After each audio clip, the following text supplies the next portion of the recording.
What's up, everybody? This is Master Ian Gamer. Earlier today, we got the Overwatch 2 Spotlight, a showcase of much of the new content we have to look forward to over the course of 2025 for Overwatch, and needless to say, there were some pretty big reveals in here. We got our first look at the next upcoming new hero, Freya, as well as a little teaser of the following hero, who is currently codenamed Aqua. We had it revealed that there will be a new selectable perks system coming in Season 15, as well as a brand new Stadium mode coming a bit later, which is its own whole entity to delve into. There's new maps coming, new cosmetics, a bunch of other little features, including the return of loot boxes. So in today's video, I just wanted to go ahead and share my personal thoughts on all the major things that got talked about here today, given that, well, there's a lot of important stuff coming, and I think, by and large, these are going to be really important for the long-term survivability of Overwatch, especially in light of newer gaming competition. So I just want to run through everything here, give my thoughts on it, and then, at the end, sort of cover where Overwatch is after all this. So let's start off with what I think is actually one of the most interesting things announced here, and something that is going to be coming very soon, which is actually the perk system. Now, there was a lot of speculation leading up to this big spotlight event, speculating what the groundbreaking PvP changes they talked about were going to end up being, and one of the things that myself and many others theorized could be coming was a core game mode perk system, and lo and behold, that is exactly what we ended up getting. Now, I gotta say, it is a rather simplistic system, at least the one we see here, where each hero only really has a total of 4 perks, with only 2 of them technically being accessible in a given match, and they seem to be earned through a sort of level up system within the match itself. During the match, you level up this little meter that then gives you a low level perk, which is the 2 options seen here, before leveling up a bit further to gain the major perks, which are these 2 options here. Every single match, you have the exact same options for each given hero at each of the respective tiers, and you can only pick one of the 2, so you can't pick 2 minor perks over the course of the match. It has to be 1 minor and 1 major, which I think is a really great way to go about it. Starting off this talent system as a relatively small feature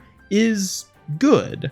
Obviously, a perk system like this can be potentially disruptive, and there's a lot of issues I think a lot of people have with the idea of it fundamentally, mainly the idea of not necessarily knowing what perks an enemy player is running in a given instance, which can add some unpredictability to a match that a lot of people I don't think would be a fan of. But for me personally, I love this perk system. I am more excited for this perk system than probably anything else coming in Season 15. Not only do I think this will sort of freshen the game in terms of just adding something new and unique that we haven't really experienced before, at least not outside of select arcade game modes, but I think it'll change the overall flow of things. Having the option to sort of level up your hero and sort of navigate the direction you take the given match with these given perks can probably add a lot of individuality to any given instance of playing a match with any given hero. And given that this initial Season 15 introduction of them is so simplistic, with only the 4 options per hero broken into the 2 tiers, I'm not worried about it being terribly disruptive. A lot of the perks also don't even add that much to it. They seem fairly simple for the most part, although some do get a bit extreme on the major end, where, Orisa gets a whole different ability with her barrier coming back, and I do wonder what the balance situation for perks is going to be going forward. But I mean, in terms of freshening up Overwatch and just adding something new without fundamentally changing the game overall, I think these perks are a great direction for Blizzard to go. And because they're so simple and small in their initial introduction here, easily Blizzard could just remove them in a future season if people decide by and large that they don't like perks, or if people do like perks, maybe they even grow more going forward. Maybe you get 3 options per tier, or there's 3 different tiers still with each 2 options. There's a lot of potential going forward with a perk system like this, and I'm just really excited to get to try it out and see how it feels. Already Blizzard has actually shown off all the different perks that are available to every given hero, which I'm not going to run through individually because that would take forever, but I will focus specifically on one of my most played heroes, Kiriko, just to give a sort of reference of like what we're looking at here. So for Kiriko, her minor perks are Urgent Care, healing Ofuda projectile speed is increased by 50% while seeking critical health allies, and Fortune Teller, kunai hits launch 2 healing Ofuda to an ally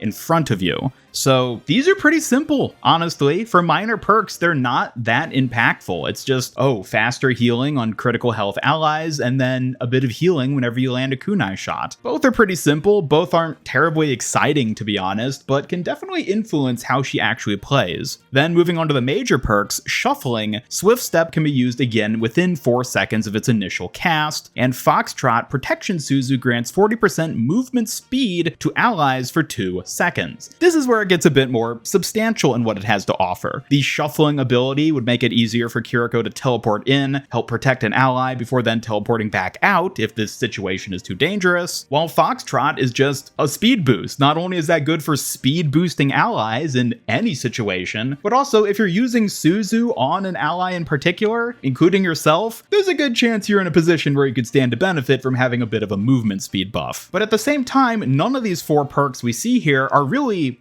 that impactful. Yes, speed boost is strong. Yes, reducing cooldowns can be really effective, but none of these are game breaking in terms of their impact. And I am really excited to just play around with these and see how they feel. Are they going to be immediately perfectly balanced when the season launches? Yeah, no, probably not, especially if you look at some of the other heroes and some of the more bizarre perks a lot of them are ending up getting. But for the most part, yeah, I'm not really expecting any of these perks to end up proving to be that monumentally game changing. So yeah, overall, I am very excited for perks. I think perks are going to be a really interesting feature to get to play around with, to get to experiment, see how they actually work with given scenarios. And I'll be honest, I'm not expecting them to be balanced right out of the gate. I think we're going to run into a lot of issues where certain heroes are going to end up having certain perk combinations or certain synergies where it's just blatantly OP. I think that's inevitable. But at the same time, I would rather we go through a phase of that and have Blizzard sort of iteratively balance on them and change things going forward than for us to just stay stagnant with what Overwatch is. I think this is the type of change Blizzard needs to be focusing on. And again, if for whatever reason these perks end up being catastrophic in the grand scheme of things, it's always an option for Blizzard to just remove them later on. It's that simple. But now let's move on to what's honestly probably going to be the most hype thing coming for most people, since it always is, the new heroes. And first up, we have the new hero Freya, who was talked about a good bit during the spotlight, and then also had the availability for some certain streamers to playtest her after the fact and show off all her abilities in action. And honestly, I think Freya is a pretty cool hero. She reminds me a lot of Ashe in terms of her kit and abilities, which is maybe a little too close to Ashe in certain areas, but like overall, I don't really mind that much because I think Ashe is a fun hero. Obviously, she's a very popular hero in terms of one that people like to play. So adding another hero like that is probably a welcome addition. And so just to quickly outline her abilities, she has the crossbow as her primary fire. She has a sort of rapid shot ability when hip firing like this, but can then ADS to have a more precise shot, which has an exploding effect as well when you hit a target. She also then has 2 movement abilities, a sort of forward dash ability, which is very reminiscent of Hanzo's lunge, as well as a vertical cloak sort of like jump type ability, which reminds me a bit more of Ilari's movement in a way, except far more vertical upward, almost more like Ashe's coach gun, honestly, in terms of that. And then her ultimate is the Bola, where she sort of throws it out and collects enemies together to really capitalize on the AoE blast damage of her scoped shot fire with the exploding effect. Now, damage is my personal least played role, so I don't know how much I'm necessarily going to end up playing Freya in the long run, but she looks pretty cool gameplay-wise. In terms of character design, I think she's fine. She's supposed to be an ex-Overwatch member who was originally part of a search and rescue crew and is now a sort of bounty hunter, so interesting little backstory there, tying it into the Overwatch organization. And character design-wise, I think she looks fine. Nothing outstanding in that regard. Maybe a little bland, but I feel like that's kind of the direction Blizzard has been going lately with hero editions. It seems like the hero themselves, they try to keep somewhat generic just so they can give them fancy skins later on. But yeah, overall, interesting looking hero. One that I'm eager to get to play for myself for sure, but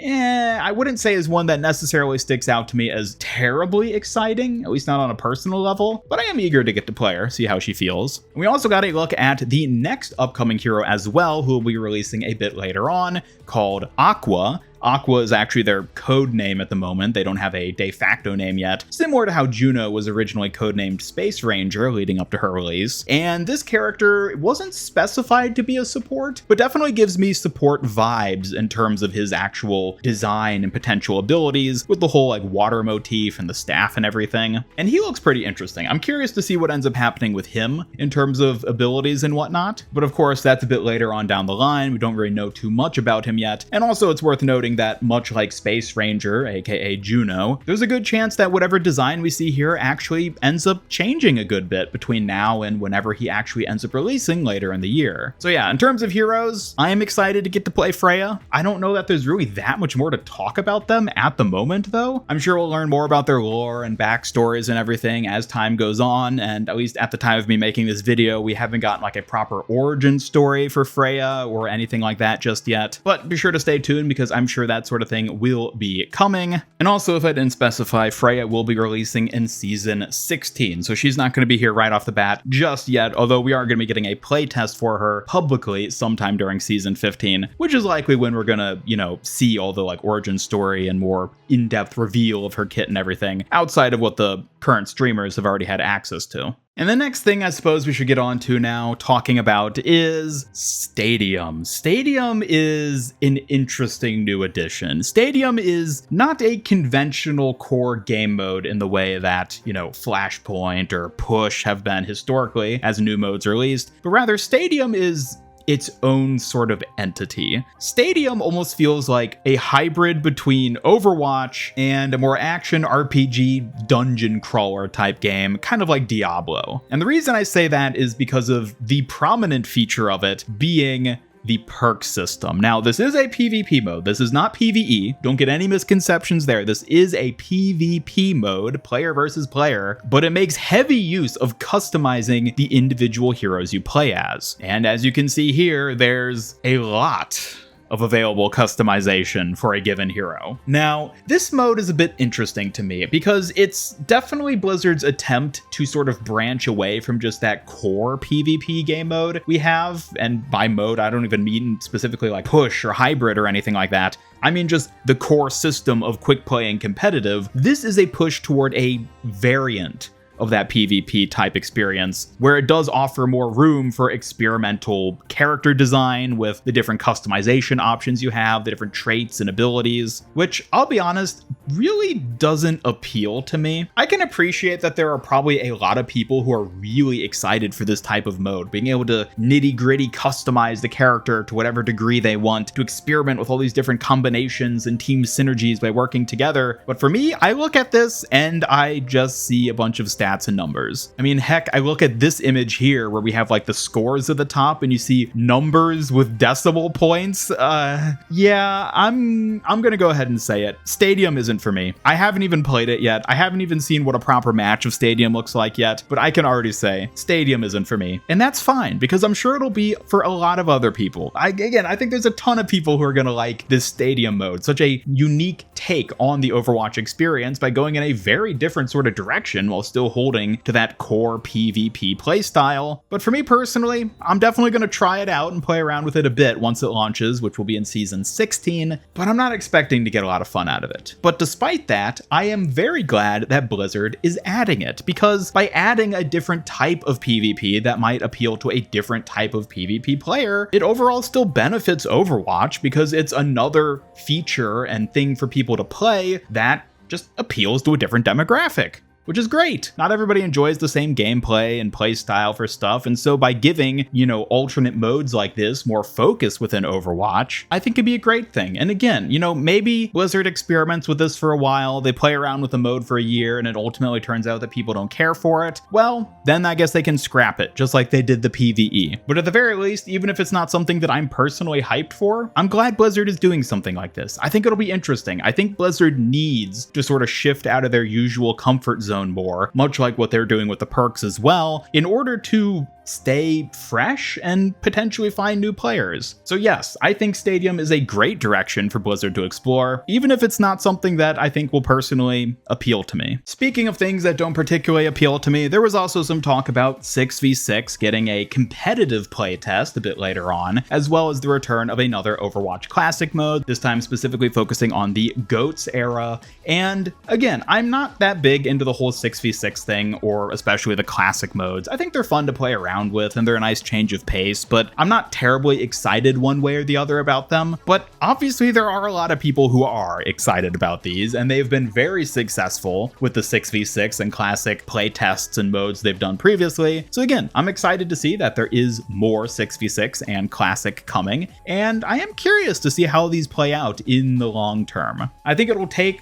Blizzard iterating on these sorts of modes, sort of with these different versions, different variants, trying quick play, competitive, different types of them, to really get a sense for how much staying power they have per se. Is it just a one-off nostalgia trip that people have fun in classic, but a year from now nobody wants to play it anymore? I don't know, and I don't think Blizzard knows either. That's why they're experimenting with these different versions and these different eras of classic, and I'm curious too to see what happens with them, even if I'm perfectly content playing Overwatch in 5v5 as it is now. So I'm glad to see that there's more of this stuff coming, but by and large, not something I'm personally that hyped for. But shifting back now to something I am hyped for, cosmetics! Although this is kind of minor point in the grand scheme of things. It's not like they introduced anything major, like a new classification of skin or something like that. They basically just showed off some of the upcoming themes. We of course got a broad showcase of the skins and stuff coming in Season 15 in the trailer they showed off, which I'll actually be doing a separate video focusing on Season 15 specifically, since I think it's sort of isolated enough that I can sort of give my thoughts on there and a breakdown of that trailer of my own. So stay tuned for that. It'll probably be coming after this video. But yeah, cosmetics, they showed off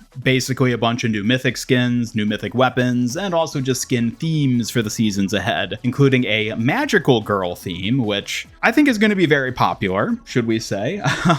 Needless to say, this is probably going to be selling a lot. Although I do have to point out that I am rather disappointed that when it comes to mythic skins at the very least, it seems like we're getting the same usual suspects to be the ones getting these skins, especially when it comes to the mythic weapon skins, because not only was it confirmed that the Season 15 mythic skin is going to Zenyatta, but the Season 16 mythic is going to Juno, and the Season 17 will go to Diva. Okay, fine. None of them have mythic skins already, so that's perfectly fine with me. But then the mythic weapons is where it sort of gets because Season 15, Widowmaker is getting the mythic weapon. All right, Widow already has a mythic skin, but okay. Then in Season 16, where we get the magical girl theme, Mercy is getting the mythic weapon, because of course she is, a hero who already has a mythic skin. And then in Season 17, Reaper is getting the mythic weapon.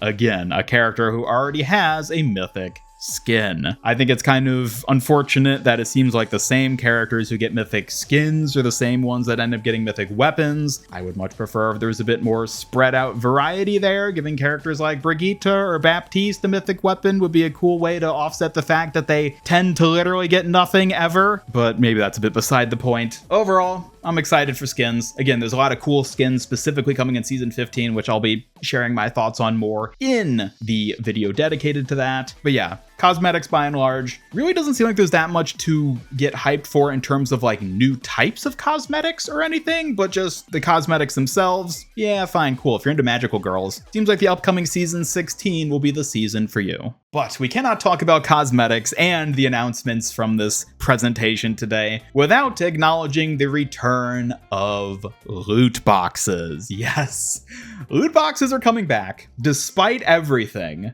somehow loot boxes have returned. I never would have expected it. I thought it was a silly notion to bring something like this back, but lo and behold, they have, and they're in a very unique, different form now in that you cannot purchase them directly. At least that's what the presentation led us to believe, but rather you earn them through progressing through the battle pass and by completing weekly challenges, which, okay, fair enough, and is also kind of a way for them to add content to a battle pass without, having to make a new thing. They can just make a loot box to fill a slot on the battle pass, and you get that, and that'll give you a random old thing instead of a new thing, which I guess depending on how much you've played the game may or may not be that exciting. For someone like me who has a lot of this stuff already because I've been playing the game since it launched back in 2016, a loot box in the battle pass isn't really that thrilling. Maybe I'll happen to get a shop skin from it or something that I just never bothered buying over the course of the past 2.5 years of Overwatch 2 existing, since apparently shop skins are going to be available in loot boxes, which is pretty interesting. I'm curious what the drop rates for a lot of this is going to be.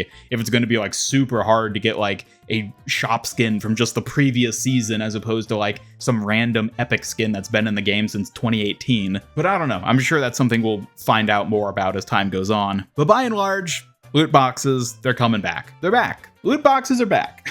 I don't know what else there is to say about it. I'm not one of those people who was ever clamoring for the return of loot boxes, but they're back.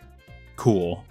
And I guess I can also touch on very minorly, since it's not something that really matters much to me, given that I'm not a major competitive player, but they did announce that coming up we will be getting hero bans as well as map voting for competitive, which are going to be introduced separately going forward. Hero bans are coming in Season 16, map voting coming in Season 17, and I'll be honest, I just don't really have much of an opinion on these one way or the other. I know a lot of people are staunchly for or against both hero bans and map voting, and so there's gonna be a lot of people really excited to hear that they're coming and a lot of people really annoyed to hear that they're coming. But personally, I don't really have much of a preference. Again, I think it plays into the idea of Blizzard needs to try new things with Overwatch. They need to mix things up, and if those things happen to be hero bans and map voting, then so be it. I think they should try it, see what happens, and again, much like other things I've talked about already, if it doesn't work out, they can roll it back. It's something that I think they just need to experiment with. They need to test out new things going forward, which is why, in a sense, I guess I am in favor of hero bans and map voting, just as a new thing to test out. But in terms of like the actual technical aspects of these being components of the game, I don't have a strong preference one way or the other, so yeah. And on that note, let's then move on to some things that weren't necessarily shown off in Overwatch 2 Spotlight. The biggest one for me personally being new maps. Now, we did technically get new maps showcased. We know that the new stadium mode coming in Season 16 will have new maps, primarily seemingly being reworked versions of existing maps. Like we know that King's Row is going to have a stadium version. There's this like watch point type map with trees and stuff, which might be a brand new location or some weird sort of reworking of Watchpoint Gibraltar. Kind of hard to tell with this one. And then of course we know there's going to be a Temple of Anubis or Throne of Anubis type rework version. So there's going to be a handful of new maps in that regard for Stadium. But in terms of like core gameplay, quick play and competitive, modes like push, control, payload, there really wasn't much focus on these types of maps. Now, we do know from the roadmap put out following the Spotlight showcase that we are at the very least going to be getting a new core mode Flashpoint map called Atlas in Season 17. Atlas is likely to be the Morocco map that has been teased for a while leading up to this point, which we likely even saw images of during the presentation. These screenshots we saw here at the very end are likely Morocco. And there was also the announcement that post Season 19, we're going to be getting both a new Tokyo map as well as a new Atlantic Arcology map, which I absolutely adore the concept artwork of this Arcology here. But unfortunately, there wasn't much said about these beyond that, and they're pretty far off. Blizzard kind of, at this point, it's even hard to say that they've really stuck to it much since the launch of Overwatch 2. Had the cycle of odd-numbered seasons being new map and even-numbered seasons being new heroes, and thus far, they've really stuck to the even seasons having hero releases. Every other season we get a new hero, but the maps have not been the same, and Season 15 was supposed to be a new season where we'd get a new map, but there's no new map coming in Season 15, unfortunately.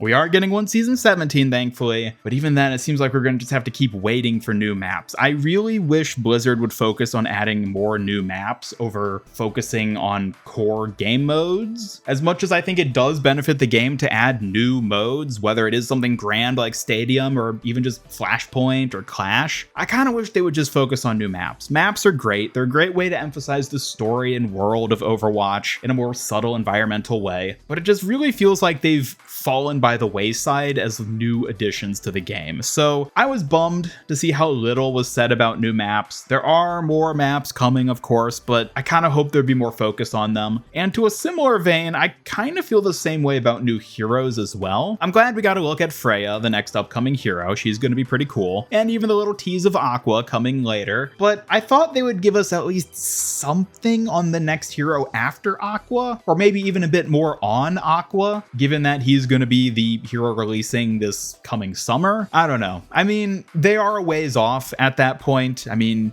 we're talking about months ahead, and we already have Freja, who's about to come out in season 16, so we should be hyped about her. But I think in terms of like instilling confidence in the player base and community, I think it maybe would have stood to benefit to show a little bit further ahead in terms of the hero situation. But I don't know. Either way, it's not awful in that regard. We did get a look at 2 heroes at the very least. I had hoped we'd see more, but 2 is fine. And on that note, I guess I'll wrap up this video here by just giving my overall thoughts on things. What is my overall takeaway of Overwatch 2 Spotlight? Well, I'll be honest, I think it was more or less exactly what I expected. We got to look at multiple heroes, we got to look at multiple maps technically, and we got a bunch of stuff showcased for new gameplay changes like the perks and upcoming stadium mode, as well as a bunch of cosmetics and upcoming themes, and a bit of a roadmap for the course of at least the next half of 2025 in terms of what we can expect and look forward to. Beyond that, did this Overwatch 2 Spotlight save Overwatch? I don't really know. I definitely like the fact that we now have an idea of what to expect over the next several months for Overwatch 2, and I think that's a very important thing for the community to have sort of a grasp on, so it doesn't feel like the game is just about to end or something. But at the same time, I think it would have been nice to show a little bit more. Again, specifically focusing on heroes and maps, I think would have been an important thing to focus on. I think they could have stood to focus a little less on the cosmetics, actually. Like, as exciting as it is to know what the Season 17 Mythic skin and weapon is going to be, did we really need to know that now? Like 4 months ahead of time? I would have rather they focus more on substantial gameplay content coming at that time frame, rather than the Mythic skin and, that sort of stuff. Like maybe show us more of the upcoming Atlas Morocco map rather than the Diva Mythic skin. I don't know. It's just, I feel like their priority in terms of what they actually showcased for some of the like midway off content, like season 17 and 18, wasn't quite what it should have been. But at least in terms of the short term, season 15 and 16, I do think they gave us a pretty good showcase. Again, Stadium is going to be, I think, a huge mode for a lot of people. Not one I'm personally hyped for, but definitely something that I'm excited to see come to the game. And the new hero Freja, of course, will be a welcome addition as well, getting to play test her. And overall, I think having a spotlight event like this just does a lot to instill confidence into Overwatch itself. Yes, there is more coming. It's not like Rivals has suddenly killed Overwatch and there are not going to be any more new heroes. There is a path forward, and honestly, at this point, I guess we just gotta sort of wait and see how it ends up being received. How much fun are the perks? How much fun is Stadium? How much fun is the new heroes? Are people gonna be excited and care about this content coming? At the time being, the sentiment does seem to be pretty positive for a lot of this stuff coming down the line, which I think is definitely a good thing. So overall, I would say my takeaway from the Overwatch 2 Spotlight is pleasantly satisfied. It could have been better, but it also could have been a lot worse. So I think my takeaway is pleasantly satisfied. I like what we saw. We could have seen more, but I still like what we saw. And on that note, let me know your thoughts on the Overwatch 2 Spotlight in the comments down below. Is there anything in particular that you're super excited for the months ahead of Overwatch 2? Are you excited to see the new heroes, new game modes, new skins even? Or maybe you were disappointed. Maybe you were really hoping that Overwatch would go in a completely different direction than what they showcased here, and you have your own ideas for what they should have said instead. Regardless though, I always love to hear your thoughts, so be sure to leave them in the comments down below, and be sure to subscribe, hit up that bell icon, follow me on X, and join my Discord server to hang out and never miss any of my future Overwatch 2 news, streams, and other content. If you'd like, you can even go back and watch the VOD of the stream I did, watching the showcase actually happen live and the sort of commentary I did after the fact there. Maybe get a bit more of my initial thoughts on things as we're going through it. But otherwise, I'll see you in the next video, everybody. Thank you so much for watching. This is Master Ian Gamer signing off, and until next time, have a great day.